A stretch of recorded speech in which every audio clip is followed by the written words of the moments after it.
Greek പുരാണങ്ങളിൽ ഏറ്റവും ഭയാനകമായ രൂപം ഏതാണെന്ന് ചോദിച്ചാൽ ആദ്യം നമ്മളുടെ മനസ്സിലേക്ക് ഓടിയെത്തുന്നത് മെഡ്യൂസയായി. ആരാണ് മെഡ്യൂസ? നിങ്ങൾക്കറിയാം. Hi guys, welcome to my channel the narrator. നിങ്ങൾ ആദ്യമായാണ് എന്റെ വീഡിയോ കാണുന്നതെങ്കിൽ എന്റെ ചാനൽ വിസിറ്റ് ചെയ്ത് അത് സബ്സ്ക്രൈബ് ചെയ്യൂ, ലൈക്ക് ചെയ്യൂ, നിങ്ങളുടെ അഭിപ്രായങ്ങൾ കമന്റുകളായി രേഖപ്പെടുത്തും. വരൂ, നമുക്ക് വീഡിയോയിലേക്ക് പോവാം. തലയിൽ മുടികൾക്ക് പകരം ചീറുന്ന പാമ്പുകൾ, തന്റെ കണ്ണിലേക്ക് നോക്കുന്നവരെയെല്ലാം കല്ലാക്കി കളയുന്ന ക്രൂരയായ രാക്ഷസി.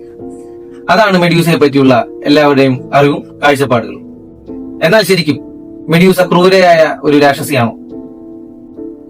മെഡ്യൂസ അവളുടെ ജീവിതം അതിശയിപ്പിക്കുന്ന സൗന്ദര്യത്തിന്റെയും ചതിയുടെയും അതേപോലെ സഹതാപമുണർത്തുന്ന ശാപത്തിന്റെയും കഥയാണ്. ആരായിരുന്നു യഥാർത്ഥത്തിൽ മെഡ്യൂസ? അവൾ എങ്ങനെ ശാപഗ്രസ്തയായി? വരൂ, ആ കഥയാണെന്ന് ഞാൻ നിങ്ങൾക്ക് പറഞ്ഞു തരാൻ പോകും. പുരാതന ഗ്രീസിൽ സമുദ്രദേവതകളായ ഫോർക്കിസിന്റെയും സെറ്റയുടെയും 3 മക്കളിൽ ഒരുവളായിരുന്നു മെഡ്യൂസ. അവളുടെ മറ്റു 2 സഹോദരിമാർ അമർത്യരായിരുന്നെങ്കിലും അവൾ സാധാരണ പെൺകുട്ടികളെ പോലെയായിരുന്നു. ലോകം കണ്ടതിൽ വെച്ച് ഏറ്റവും ഭംഗിയുള്ള മുടിയിഴകളായിരുന്നു അവളുടേത്. അവളുടെ സൗന്ദര്യത്തിൽ അസൂയപ്പെടാത്തവരായി ആരും തന്നെ ഉണ്ടായിരുന്നില്ല. അറിവിന്റെയും യുദ്ധത്തിന്റെയും ദേവിയായ അദീനയുടെ ക്ഷേത്രത്തിലെ ഒരു പൂജാരിണിയായിരുന്നു അവൾ. ബ്രഹ്മചര്യം നോക്കിയിരുന്ന അവൾക്ക് ചുറ്റും ആയിരക്കണക്കിന് കാമക്കണ്ണുകൾ ഉണ്ടായിരുന്നു. വിധി ആ സുന്ദരിയോട് വളരെ ക്രൂരമായാണ് പെരുമാറിയത്.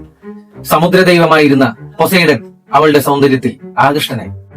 അദ്ദേഹം അദീനാദേവിയുടെ ക്ഷേത്രത്തിൽ വെച്ച് അവളോട് വളരെ മോശമായി പെരുമാറുകയും അവളെ അതിക്രമിക്കുകയും ഉണ്ടായി. ഭയം നിറച്ച മെഡ്യൂസ സഹായത്തിനായി അദീനാദേവിയെ വിളിക്കുകയാണുണ്ടായത്. പക്ഷേ അൺഫോർച്ചുനേറ്റ്ലി പൊസൈഡനെ ശിക്ഷിക്കുന്നതിന് പകരം അദീനാദേവി ശിക്ഷിച്ചത് മെഡ്യൂസയായിരുന്നു. ആ ശാപം വളരെ ഭയാനകമായിരുന്നു. പട്ടുനാരിയുടെ പോലെ തിളങ്ങിയിരുന്ന അവളുടെ മുടിയിഴകൾ ചീറുന്ന വിഷപ്പാമ്പുകളായി മാറി. ആരെയും മയക്കുന്ന തിളക്കമുള്ള അവളുടെ കണ്ണുകൾ വളരെ ക്രൂരതയോടെ കാണപ്പെട്ടു. ഇനി ഒരാളും അവളുടെ സൗന്ദര്യത്തിൽ ആകൃഷ്ടരാകരുത് എന്നായിരുന്നു അദീനാദേവിയുടെ ഉദ്ദേശം. അതുപോലെ തന്നെ അവളുടെ തിളക്കമുള്ള കണ്ണുകളിലേക്ക് നോക്കുന്നവരെല്ലാം തൽക്ഷണം കല്ലുപോലെയാകും എന്നൊരു ശാപവും അദീനാദേവി നൽകുകയുണ്ടായി. അങ്ങനെയാണ് മെഡ്യൂസ ഒരു ഗോർഗനായി മാറിയത്. അതേപോലെ തന്നെ ആ ശാപവും പേറി അവൾ ജീവിക്കുമ്പോഴും അവളെ വധിക്കാനായി പല മനുഷ്യവീരന്മാരും എത്തുകയാണുണ്ടായത്. പക്ഷേ ആ ശാപം പോലെ തന്നെ അവളുടെ കണ്ണിലേക്ക് നോക്കിയവരെല്ലാം കല്ലായി പോവുകയാണുണ്ടായത്. ലോകം മുഴുവനും മെഡ്യൂസയെ ഒരു രാക്ഷസിയായി കണ്ടപ്പോഴും അവളുടെ ഉള്ളിലുള്ള വേദന ആരും തന്നെ കണ്ടില്ല എന്നതാണ് വാസ്തവം. അങ്ങനെ അവൾ കൊടുങ്കാടിനുള്ളിലെ ഇരുണ്ട ഗുഹയ്ക്കുള്ളിലേക്ക് മാറുകയാണുണ്ടായത്. ഒടുവിൽ വീരനായ പേഴ്സിയസ് മെഡ്യൂസയെ വധിക്കാനായി ഇറങ്ങിത്തിരിച്ചു. മെഡ്യൂസയെ വധിക്കാനായി പേഴ്സിയസിന് ദൈവങ്ങളുടെ സഹായങ്ങൾ ഒരുപാട് ലഭിച്ചു. അദീനാദേവി നൽകിയ മിനുസപ്പെടുത്തിയ പരിചയം, ഹെർമീസ് ദേവൻ നൽകിയ പറക്കുന്ന ചെരുപ്പുകളുമായി അവൻ മെഡ്യൂസ താമസിച്ചിരുന്ന ഗുഹക്ക് മുന്നിലെത്തി. അങ്ങനെ ഘോരമായ യുദ്ധമാണ് ഉണ്ടായത്. മെഡ്യൂസയുടെ കണ്ണുകളിലേക്ക് നോക്കാതെ തന്നെ പരിചയിലെ പ്രതിബിംബം നോക്കി മെഡ്യൂസയുടെ തല പേഴ്സിയസ് പോയി. മരിക്കുമ്പോഴും അവളുടെ ഉള്ളിൽ നിന്നും 2 കുഞ്ഞുങ്ങളുണ്ടായി, പറക്കുന്ന കുതിരകളായ പെഗാസസും ട്രൈസോറും. ഇന്ന് മെഡ്യൂസ ഒരു രാക്ഷസിയല്ല, പലതരം പോരാട്ടങ്ങളുടെയും ഒരു പ്രതീകമാണ്.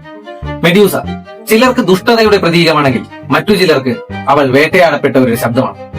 നിങ്ങളുടെ അഭിപ്രായത്തിൽ ആരാണ് മെഡ്യൂസ? ഒരു രാക്ഷസിയോ അതോ സൗന്ദര്യം ശാപമായി പോയ ഒരു വിധിയുടെ ഇരയോ? ഞാൻ അന്വേഷിച്ചറിഞ്ഞ മെഡ്യൂസയുടെ കഥയും ചരിത്രവും എല്ലാം ഇതാണ്. നിങ്ങൾക്കിതിൽ കൂടുതലായി അറിയാമെങ്കിൽ നിങ്ങളുടെ അഭിപ്രായം കമന്റുകളായി രേഖപ്പെടുത്തും. ഈ വീഡിയോ ഇഷ്ടപ്പെട്ടെങ്കിൽ നിങ്ങൾ ലൈക്കും കമന്റും ചെയ്യും. കൂടുതൽ മിത്തോളജിക്കൽ സ്റ്റോറീസിനായി എന്റെ ഈ ചാനൽ സബ്സ്ക്രൈബ് ചെയ്യും. കൂടുതൽ വീഡിയോസുമായി വരും ദിവസങ്ങളിൽ കാണാം. ഇപ്പൊ ഞാൻ പോകുന്നു. ബൈ.